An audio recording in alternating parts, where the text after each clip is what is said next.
Halo orang ribet di dunia, kalian belum melakukan sesuatu apapun karena terlalu banyak alasan. Kalian harus nonton video ini biar kalian gak gitu-gitu aja. Tidak coffee break, let's go! Kalian yang belum melakukan sesuatu, 1% pun di hidup kalian, dan bahkan kalau kalian udah berumur 20 tahun, 30 tahun, atau 40 tahun, sayang banget waktu kalian di bumi ini nggak lama. Jadi pastikan kalian gunakan dengan baik dan sebaik-baiknya. Terlalu banyak alasan bikin kalian nggak pernah mulai. Alasannya nggak bisa bicara depan umum, alasannya nggak bisa jualan, alasannya ini, alasannya itu, alasannya ini. Kalian tahu nggak sih sebenarnya langkah pertama kalian itu yang akan menentukan kalian bisa atau enggak? Karena aku juga nggak bisa bicara kayak gini dulunya. Aku pemalu dan sama banyak alasannya sama kalian. Tapi aku mutusin sesuatu dan aku belajar sesuatu pas aku lihat satu buku. Sekarang ilmu di dunia ini tuh gampang banget diaksesnya. Ada internet, ada toko buku, banyak banget, dan yang gratis itu enggak cuman satu, bahkan ribuan.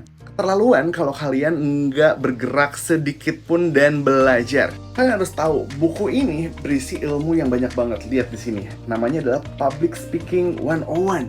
Buku ini nggak akan bisa ngerubah kita jadi jago ngomong. Kita perlu bertindak, kita perlu baca buku ini, dan kita perlu praktekkan. Nggak langsung jago bicara.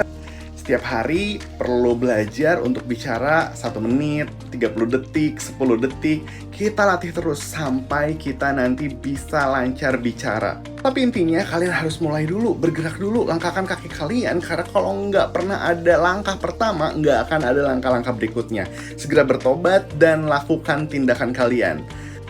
Kalian harus tahu buku ini tuh nggak bisa ngerubah hidup kalian kalau kalian nggak pernah melakukan langkah pertama, bahkan nggak pernah baca buku ini, nggak pernah praktekin buku ini.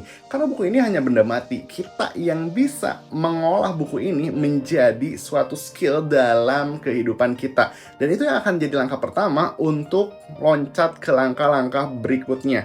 Kalau kalian nggak pernah mulai, kalian nggak akan pernah jadi orang yang sukses dan maju. Karena kunci sukses itu adalah mulai dulu, lakukan langkah pertama kalian, dan semangat!